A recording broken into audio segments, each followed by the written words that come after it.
Eu assisto Live TV PG, você sabe por quê? Quando a lâmpada se apaga, nova luz tem que ser ligada no portal dos corações. A Live TV PG foi esta claridade radiosa, premiada inúmeras vezes, que surgiu na horinha certa. Agradecemos a Deus pelo evento. Certo pregador esses dias disse que o rei Davi venceu todas as guerras, porque se manteve sempre fiel e obediente às determinações de Deus. Para rebater esta invenção falsa, divulgarei texto para restabelecer a verdade. Porque a verdade está na Bíblia, não é na boca de um pregador. E o texto diz: Davi não deixava com vida nem homem nem mulher. E explicava: isto é que para que não nos denunciem. Este era seu proceder em todos os dias que habitou na terra dos filisteus. Davi não podia passar sem matanças. Está lá em 1 Samuel 27, versículo 11, para que vocês constatem a verdade. Isto aí não é apenas violação do decálogo, não. O não matarás do decálogo ainda era vigente na época. Destruir dezenas de vidas, meus amigos, é genocídio. Como Davi cumpria as ordens de Deus? Então Deus manda matar o próximo, ao invés de amar? Pela habitualidade anunciada na própria Bíblia, deve ter sido sua diversão ou passatempo matar os outros. Pregadores levianos desconhecem o que seja genocídio.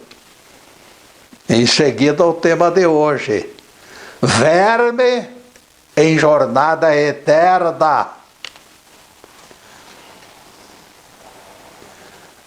O livro de Jó confirma expectativas divulgando: se consideras a lua sem brilho e as estrelas poluídas, que dizer do homem, este verme, filho de Adão, essa larva?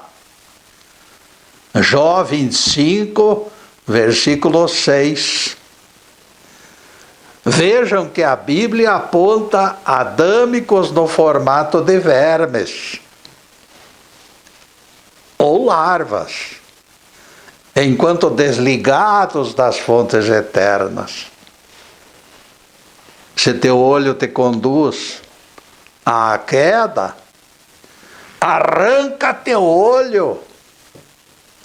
Será melhor perderes a visão antes de ser lançado no lugar onde o fogo não se apaga e o verme não morre.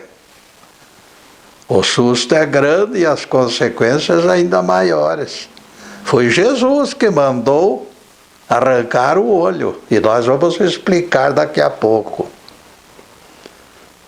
A justiça divina é tão implacável que impede o verme humano de perder a consciência. Isso é o que diz a teologia.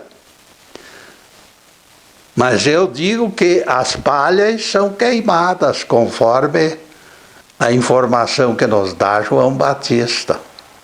As palhas das imperfeições são queimadas. Depois nós ficamos livres do karma. será necessário eliminar a derradeira porção de karma negativo antes de sorver delícias da consciência limpa. Enquanto existirem palhas para queimar, isto é, erros para serem queimados, o fogo das provações continuará incomodando. O perdão de Deus vem depois da correção do erro. João Batista advertiu: a palha será queimada em fogo inextinguível. Getúlio, diz o Crispim assustado, você vive dizendo que o inferno eterno não existe e João Batista acaba de derrubá-lo do Pangaré.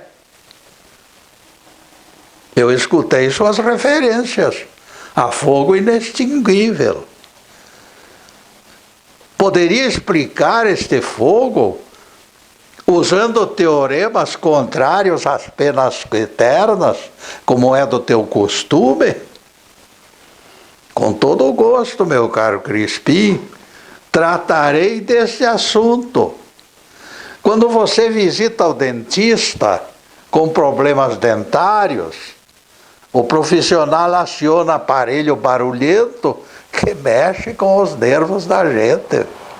Pelo amor de Deus. Depois de procedimento completo, no entanto, você retornará ao seu domicílio mais feliz que antes. Por quê?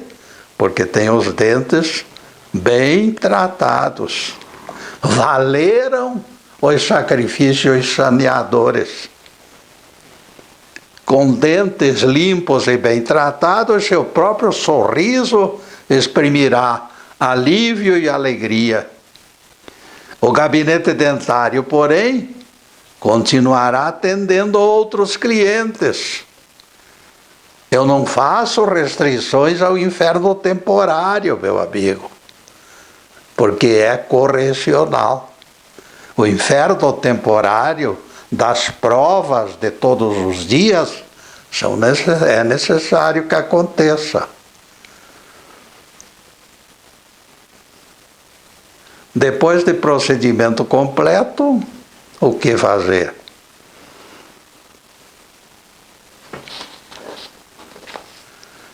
O apóstolo Paulo narra a ocorrência em Corinto, quando alguém batizado naquela igreja mantinha relações com a esposa do pai, do próprio pai. Está na Bíblia. O velho Saulo de guerra reapareceu no apóstolo indignado. E decreto dele puniu o transgressor de forma radical. Seja este tal homem entregue a Satanás para a destruição da carne, a fim de que o espírito seja salvo no dia do Senhor. Palavras de Paulo.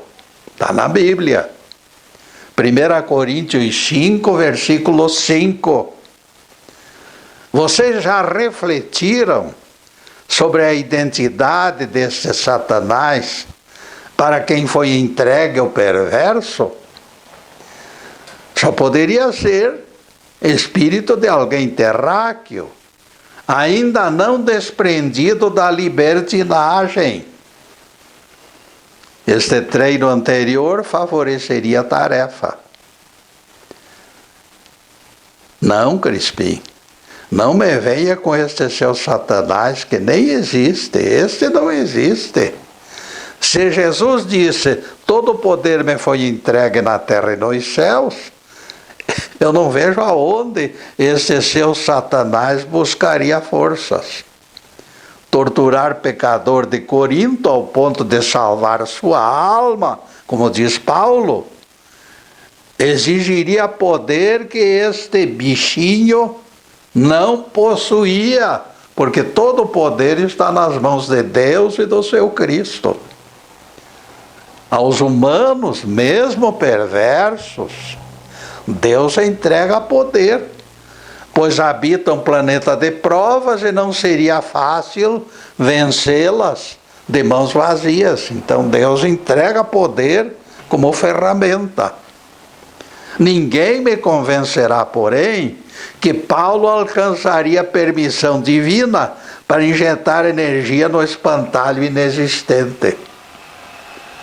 Não tenho dúvidas que o obsessor escolhido era espírito desencarnado, aqui mesmo da Terra, oriundo do astral inferior. Eles causam doenças, eles causam problemas.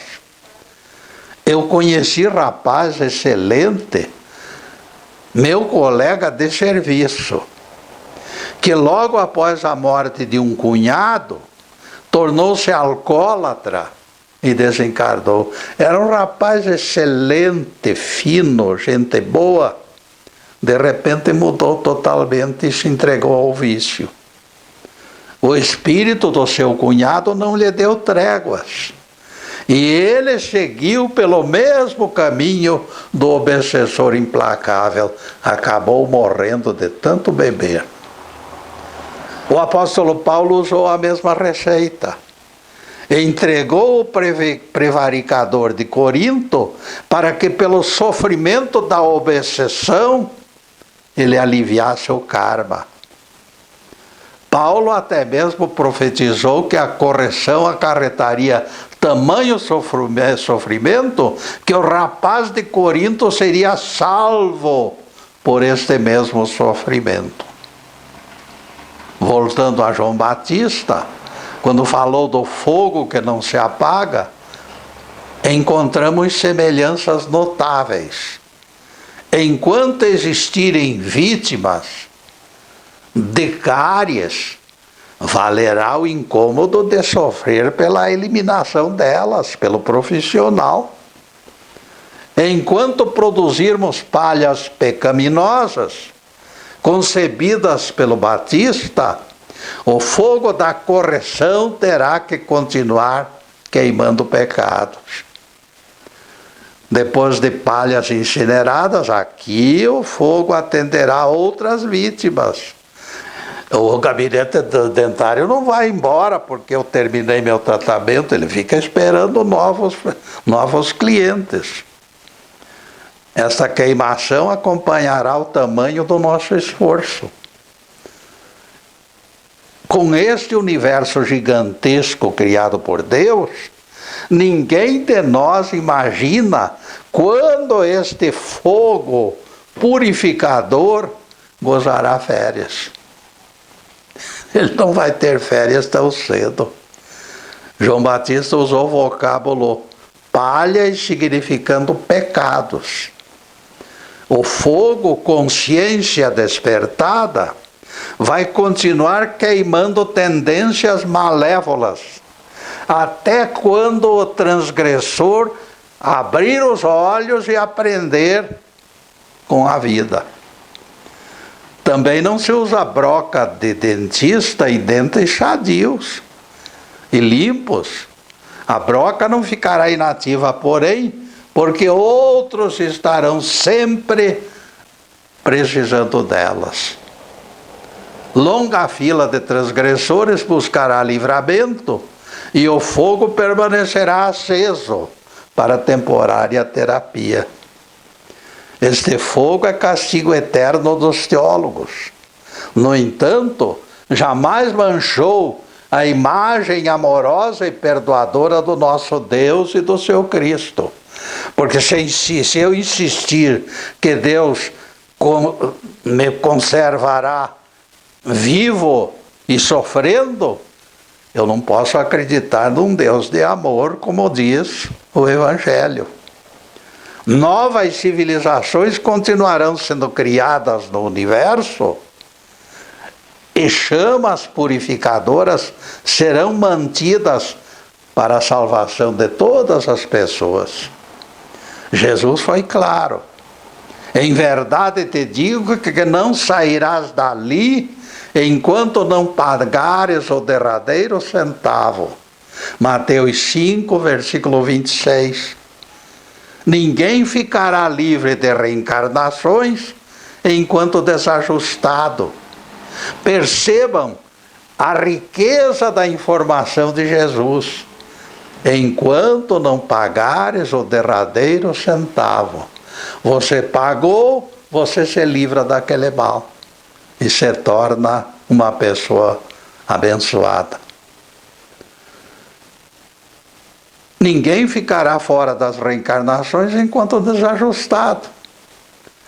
Isto garante chance de resgate, meus amigos. Isto aí é fim de linha. Derradeira prestação eliminará o débito.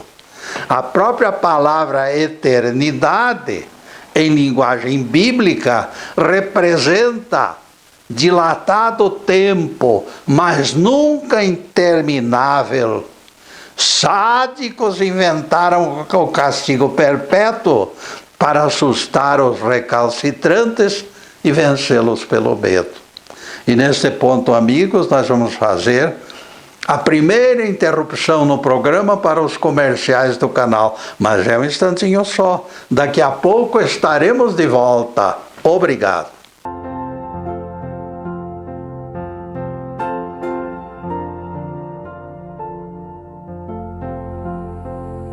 Já estamos no segundo bloco do programa Quarta Dimensão. E convidamos os telespectadores para acessar nosso site.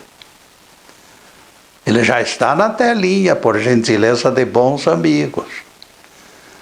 Para quem deixou de assistir programas anteriores, oferecemos mais de 400 palestras no YouTube e no Facebook Live e TV PG.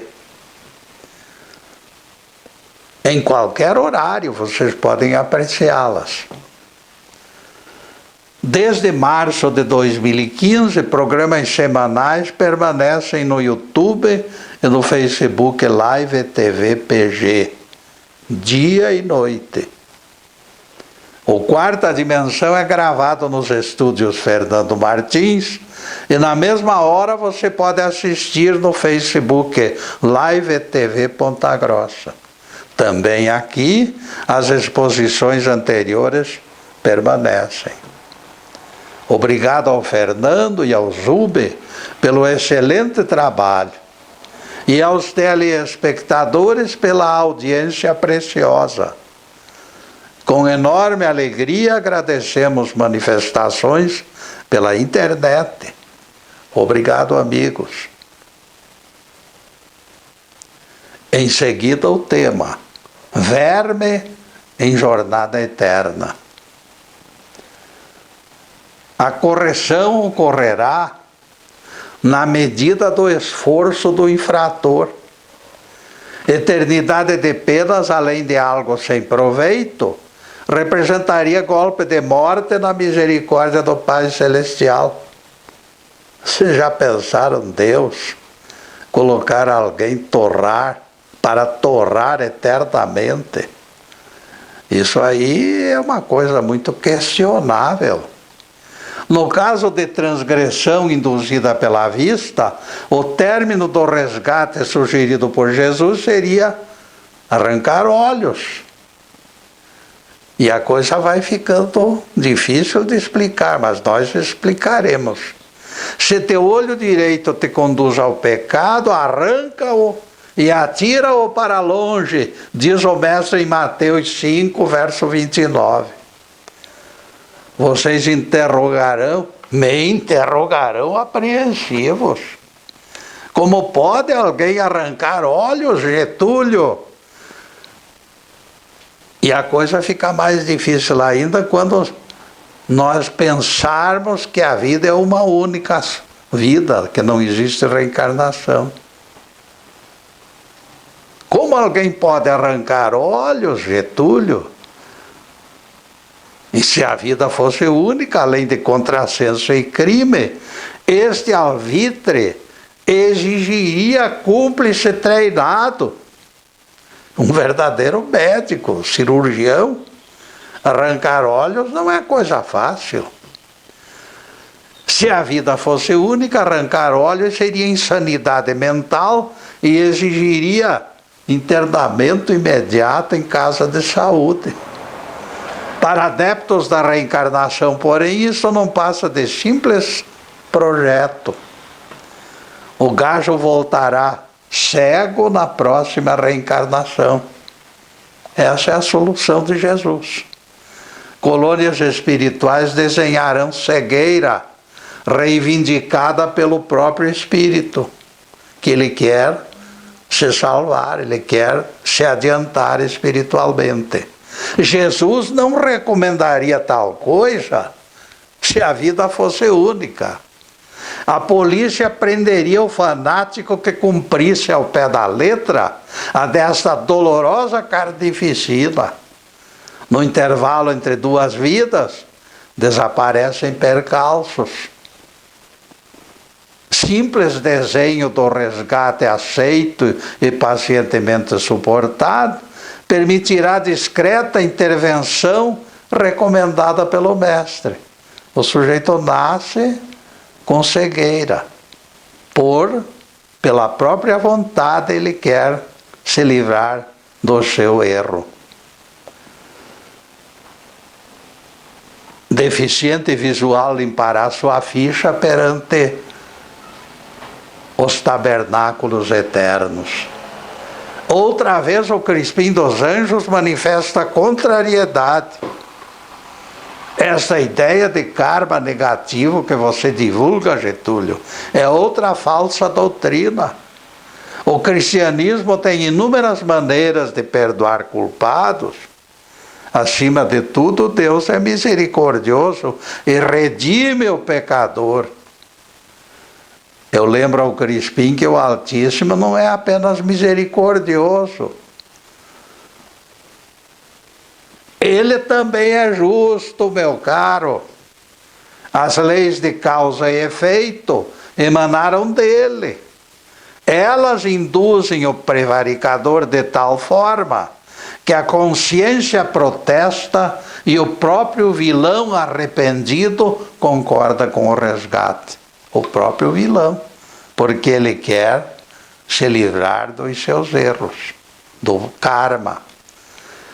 A justiça divina jamais será leniente e discriminadora. Quem semeia maldades abre portas e janelas ao malévolo. Nada me atinge, diz o distraído doutrinador desafiante. Toda a minha dívida já foi paga lá na cruz do Calvário. Lembramos o rei Davi, costumeiramente envolvido em crimes, gritar para o profeta Natã: pequei contra o Senhor. E Natã lhe disse: o Senhor perdoou o teu pecado. No entanto, pelo exemplo gerador de blasfêmias, o filho que te nasceu morrerá. 2 Samuel 12, versículos 13 e 14. Percebam que a misericórdia não eliminou sentença. O esperado filho lhe foi tirado dos braços como expiação do erro. O próprio filho, que ele amava já, claro, nasceu feito por ele, esse filho é tirado como expiação do seu erro. Isto mostra o Senhor das alturas perdoador de um lado. Ao seu lado, todavia, anjos de luz administram justiça perfeita, que por suas recomendações inibem maus exemplos. A lei do karma sempre foi segura e jamais foi enganada. No episódio da cura do paralítico de Betesda, Jesus comprova e define consequências de karma negativo. Mais tarde, naquele mesmo dia, Jesus reencontrou o homem curado. nos arredores do templo e lhe disse: olha, que já estás curado, não peques mais para que não te suceda coisa pior. João 5, versículo 14. O próprio Rabi Galileu, que restituíra a mobilidade ao paralítico, lhe transmitiu clara advertência: recair nas práticas ilícitas traria a doença de volta, mesmo curado por Jesus. A lição nos ensina a todos. Ela aponta a ligação entre pecado e saúde precária. Do karma, meus amigos, ninguém se liberta. Ao contrário de Jesus, alguns milagreiros modernos se gabam que os milagres feitos por eles são definitivos, não voltam. O mal não volta. Nós curamos e a doença não volta, dizem eles, exalando soberba por todos os poros. Jesus, ao contrário dessas figurinhas, avisou ao homem curado: não peques mais, para que não te aconteça coisa pior. Voltando ao vocábulo verme, com que a Bíblia nos apelida, nos consola o fato de que não existe somente joio, mas também trigo. Os dois estão juntos. No meio dos maus interagem pessoas nem tanto más, que seria incorreto considerá-las vermes. Tanto isso é aceitável que os evangelhos profetizam separá-los no juízo final. Isto garante que espíritos evoluídos sejam reconhecidos. Seria errado generalizar quando o próprio Jesus prometeu arrebanhar multidões, não de santos, mas de pessoas confiáveis. Para sermos trigo neste ciclo, não se exige plena santidade. Muita água ainda vai correr depois do próximo julgamento. Na sua volta, Jesus vai convocar os melhores, dentre os melhores. Vinde, benditos de meu Pai, entrai na posse do reino que foi preparado para vós desde o começo do mundo. Mateus 25, versículo 34. Pelo capítulo 65 de Isaías, comprovamos que após este próximo juízo final, os eleitos reencarnarão aqui mesmo na terra, terra promovida.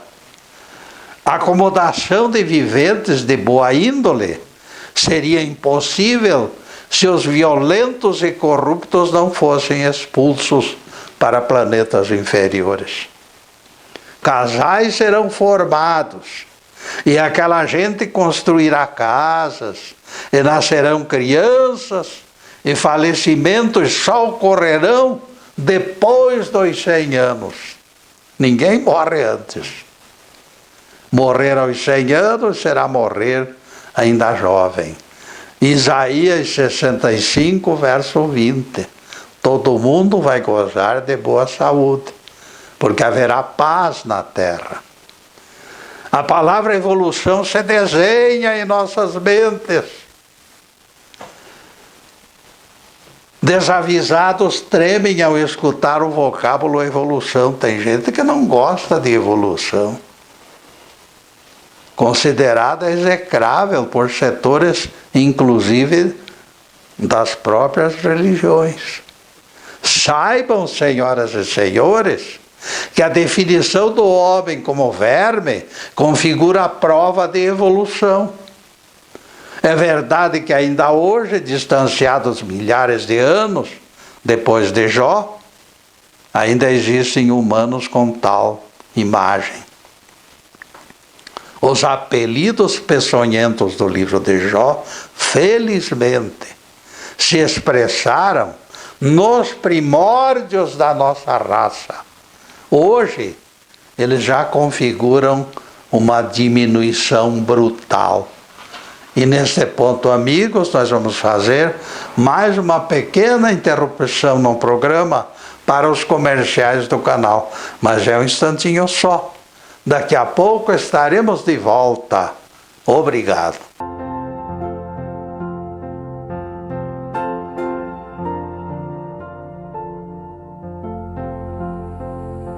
Estamos voltando com o programa Quarta Dimensão, terceiro bloco. Jesus disse: se alguém deseja me seguir, negue-se a si mesmo. Tome sua cruz e me siga. Lucas 9, versículo 23. Percebam que este texto elimina a impunidade. A aceitação de cruz pessoal significa reconhecer sofrimentos como resgates que nos cabem. Para seguir Jesus, teremos que carregar nossa cruz e negar nossa falsa importância. Sua ordem foi clara: tomar nos ombros o madeiro simbólico das provações e proceder nos termos do Evangelho. Se tudo fosse fácil, como dizem alguns, Jesus não recomendaria carregar cruz, porque cruz é símbolo de sofrimento. Ele teria dito outra frase: alegrem-se porque já resgatei os pecados de todos lá no alto da cruz. Contrariando os advogados do caminho largo, ele ordenou que os viventes carregassem cruzes pessoais e o seguissem. O próprio batismo é aquele das provas redentoras. Neste formato, realmente o batismo é o caminho da salvação. Agora nosso tema: verme em jornada eterna. Avessos ao ensino, eles se escoram no livre-arbítrio para gozarem come e dorme de condenável indolência. Nos primórdios ou odiernamente, no entanto, ressalvamos figuras evoluídas e respeitáveis. Valerá acrescentarmos exemplos. Espíritos de Hitler, comparando com Francisco de Assis, os dois nasceram das mãos de Deus. Os dois simples e ignorantes, como todos os demais espíritos, nascem de olhos fechados para todo e qualquer ensinamento. Espíritos 0 quilômetros são exatamente iguais, pois o Criador não faz acepção de pessoas. No entanto, depois de estreia, não mais enxergaremos semelhanças no procedimento deles. Hitler usou o livre-arbítrio para provocar o maior conflito de todos os tempos e mereceu o apelido de verme. Este mereceu. Francisco de Assis, ao contrário, se tornou menestrel que encantou o mundo, espalhando exemplos memoráveis. Este comparativo mostra como a evolução pode ser flexível e o quanto Deus Criador concede autonomia ao livre-arbítrio. A Bíblia é celeiro farto de biografias surpreendentes. João Batista, José do Egito, Daniel, Isaías, Estevão e tantos outros deixaram marcas que dignificaram a espécie humana. Seria inexato designá-los santos, mas foram pessoas confiáveis. Interrogação paira no ar. Por que alguns progridem e outros não? Respondendo, diremos que tudo será questão de escolha. Caminho largo ou estreito, ambos estão disponíveis. Ninguém realizará a tarefa que me foi outorgada, ninguém resgatará dívidas minhas. Ninguém partilhará a sobrecarga do meu karma. Evolução é a alavanca abençoada que o Criador nos entrega no instante de nascimento dos nossos espíritos. Através dela nós iremos pelos séculos e milênios, galgando degraus de progresso, estudando, aprendendo e cada vez nos aproximando mais da perfeição. Getúlio, me interroga o Crispim, vejo exceção neste seu invento. Jesus já nasceu divino, Getúlio. O Pai Celestial tinha pressa.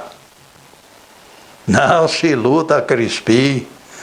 Jesus foi o que nós somos hoje e nós seremos o que Jesus é.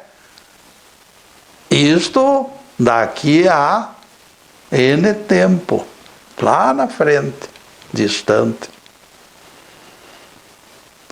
Se Deus tivesse criado o Espírito de Jesus perfeito e acabado, estaria fazendo acepção de pessoas. O espírito daquela criança nascida em Belém há 2000 anos, já vivera há milhões de anos. Deus, para quem o porvir é livro aberto, já antegozava sua glorificação como Cristo do planeta Terra. Mas esperou que ele, por ele mesmo, adotasse o crescimento como norma. O Salmo 117, verso 24, registra o momento da criação do Espírito que ocuparia lugar de primogênito entre os terráqueos.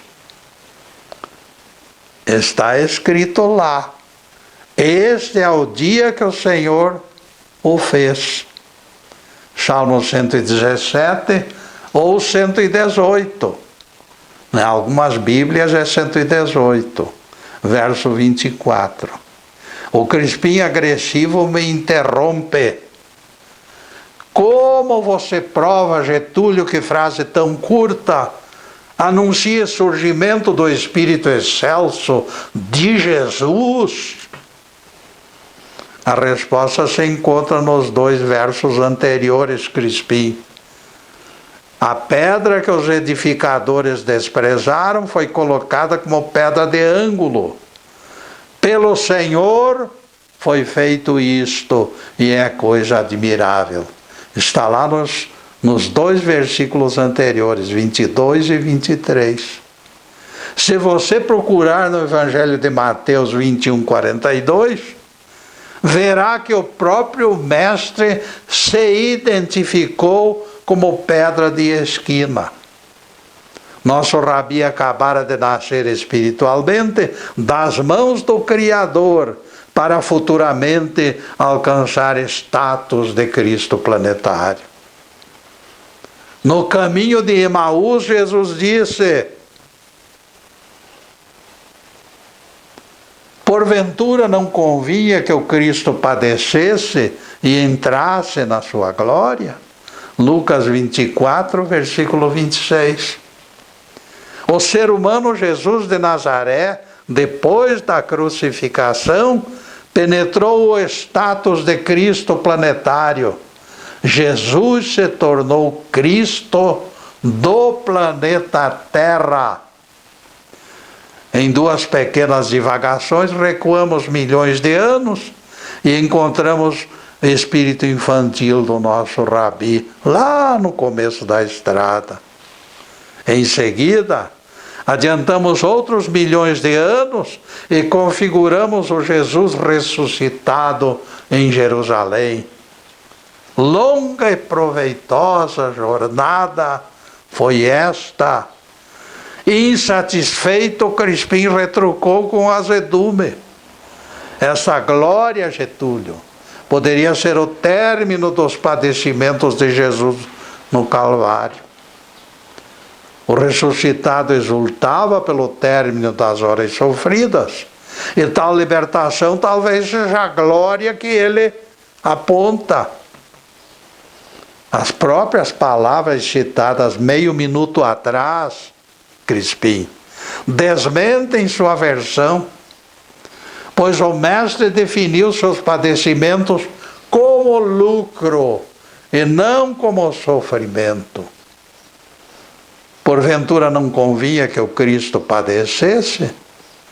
Foi sua pergunta aos discípulos de Emaús. Algo que resulta em favorecimento meu ou de alguém não admite lamentação. É só alegria. Acaso a mulher depois do parto reclama pelas dores sofridas? Pergunto eu. O Crispim deixou de escapar gemido prolongado e eu rematei as explicações que eram necessárias.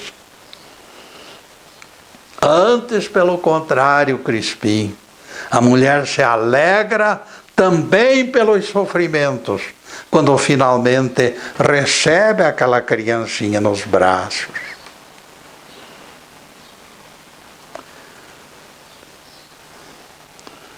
O livro das Revelações registra o suplício dos Cristos em outros mundos, em todos os mundos habitados. Eles ocorrem nos demais planetas habitados, meu amigo Crispim, mostrando unidade de comando do Criador. O drama é o mesmo nas moradas do Pai. Esses Cristos planetários expulsarão violentos para planetas inóspitos, porque eles serão designados juízes em todos os juízos finais. Os primeiros espíritos que alcançarem a perfeição em todos os mundos serão martirizados para entrarem na glória. E neste ponto, amigos, nós vamos fazer mais uma pequena interrupção no programa para os comerciais do canal, mas é um instantinho só. Daqui a pouco estaremos de volta. Obrigado.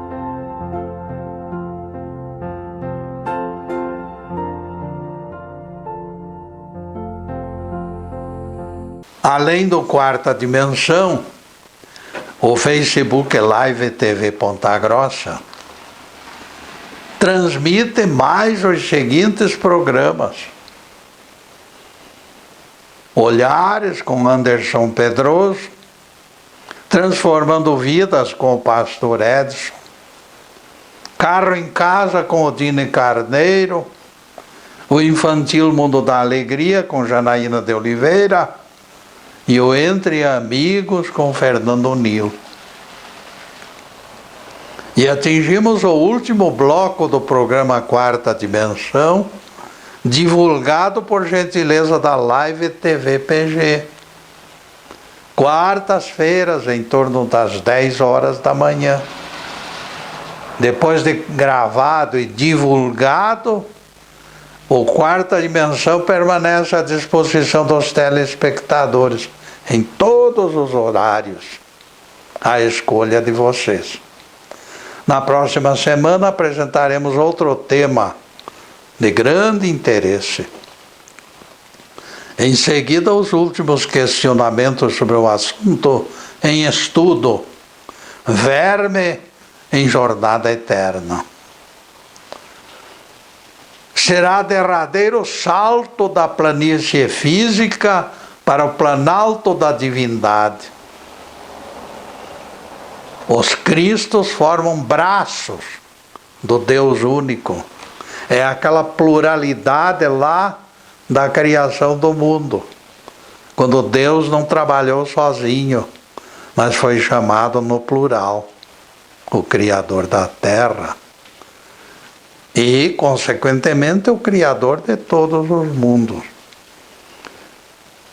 parturientes sofrem dores do parto. Cristos planetários são perseguidos e martirizados. O Pai Celestial mostrou coerência quando permaneceu silencioso diante do Filho primogênito que lhe pediu o afastamento do cálice. Se for possível, Pai, afasta de mim este cálice. Foi a súplica. Pouco depois, todavia, após ligeira reflexão, o mestre recolocou os termos em seus devidos lugares. Cumpra-se tua vontade, Senhor. Foram suas palavras definitivas e incondicionais.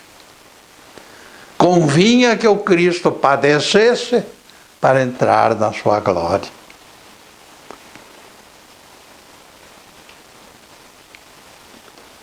O Apocalipse nos ensina tudo isto, meus amigos. Não há redenção sem derramamento de sangue. O Crispim, todavia, não se entrega e volta a insistir. Ele se recusa a dar mão à palmatória e me diz: Jesus é Deus desde o seu nascimento. Eu não aceito sua interpretação, Getúlio, replica Crispim. Entidades respeitáveis afirmam que ele nasceu divino e não lhe reconheço autoridade para contrariar. Perceba, Crispim, que as suas entidades respeitáveis, como diz você, não lhe explicaram por que o próprio Jesus admitiu o Pai maior do que ele. Jesus disse. A frase é esta: o Pai é maior do que eu, proferida pelo Nazareno, e se encontra em João 14, verso 28, para você participar. Você admite, Crispim, Deus maior e Deus menor? Não será isto um absurdo?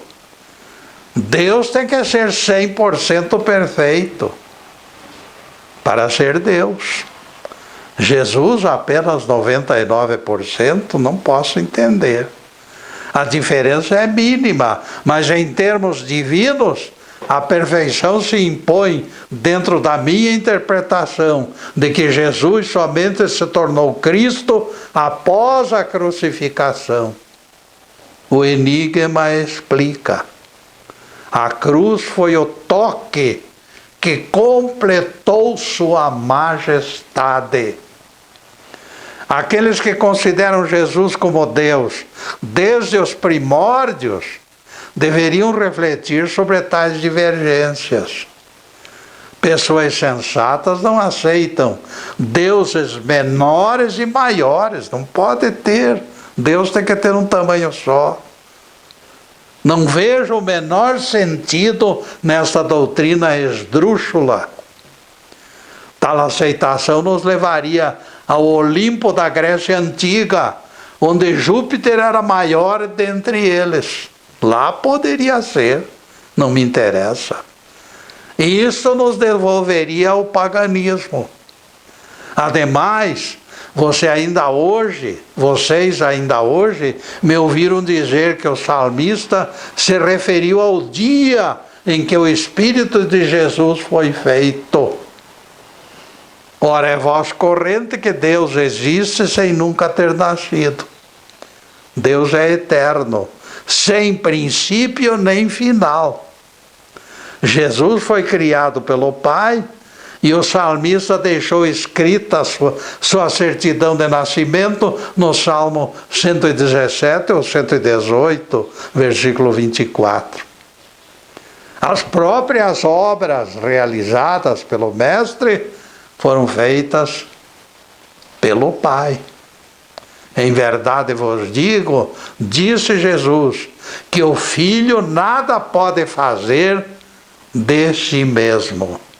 João 5, versículo 19. Tudo pertence ao Pai.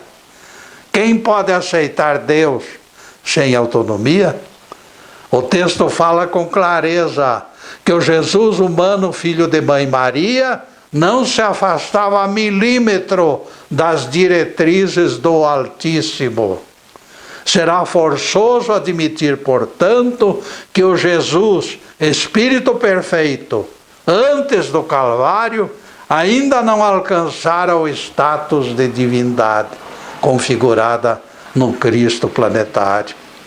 Após a ressurreição, porém, a coisa mudou totalmente. A linguagem torna-se outra. Nos últimos versículos do Evangelho de Mateus, a metamorfose ocorrida é tamanha que ficamos assombrados quando Jesus declara aos apóstolos: todo o poder me foi entregue na terra e nos céus. Mateus 28, verso 18, palavras de Jesus. Outra vez o Crispim sequestra a palavra. Você tropeçou nas próprias ciladas, Getúlio. Criou 1000 impedimentos para tornar Jesus inelegível e agora inexplicavelmente voltou atrás. Jesus é nosso Cristo, mas existem outros Cristos espalhados pelos planetas habitados. Todas essas entidades enraizadas na intimidade do Criador exibem a forma plural da criação da Terra e de todos os demais mundos. Jesus é a unidade dentre esses inúmeros Cristos. O coletivo deles ocupa o lado direito do trono. Árvore única, galhos múltiplos. Deus Criador é múltiplo em sua manifestação. A energia contida nas individualidades dos Cristos planetários faz parte do coletivo Criador de mundos. O Apocalipse aponta 7 espíritos em Deus. E isto diz aquele que tem os 7 espíritos de Deus. Apocalipse 3, versículo 1. É tão grande a ignorância quanto as verdades eternas, que a imagem divina ficou desfigurada, suscitando idolatrias. O perdão 70 vezes 7 perdeu força na sombra do decreto de eterno castigo do inferno. Nesta altura do campeonato, alguém acreditará que Deus é amor? Diante deste castigo eterno? Outros, ainda mais afoitos, arrebanham adeptos para salvá-los. A linguagem deles encanta desocupados pela oferta de vitória e só vitória. Ainda que os seus pecados sejam como a escarlate, se tornarão brancos como a neve. Isaías 1, versículo 18. O pregador no centro da praça exulta com esta frase. Alguém sensato, porém, divulgou 2 versos anteriores a este. Lavai-vos, purificai-vos, tirai a maldade dos vossos atos de diante dos meus olhos, cessai de fazer o mal. Aprendei a fazer o bem, atendei à justiça, repreendei o opressor, defendei os direitos dos órfãos e das viúvas. Alguém então concluiu dizendo: somente depois de todas essas obras realizadas, o pintor divino branqueará a vermelhidão da cara de pau de vocês. Louvado seja Deus. Que o Senhor nos abençoe e nos guarde. Que o Senhor faça resplandecer o seu rosto sobre nós e tenha misericórdia de nós. Que o Senhor sobre nós levante o seu rosto e nos dê a paz. Louvado seja o nosso querido Deus Pai, Louvado seja o santo nome de Jesus, o nosso Cristo. Obrigado, Deus. Obrigado, Jesus. E para vocês, além desta câmera, eu estou vibrando e pedindo ao Pai das alturas, a Jesus, nosso querido Mestre, para que derrame bênçãos de paz, de tranquilidade, de alegria de viver, de saúde, tudo o que existe de melhor. Mas acima de tudo, amigos, amor no coração. Porque o amor é o baluarte supremo. O amor nos conduz a Deus. O amor nos salva. Muito obrigado, meus amigos, e boa tarde.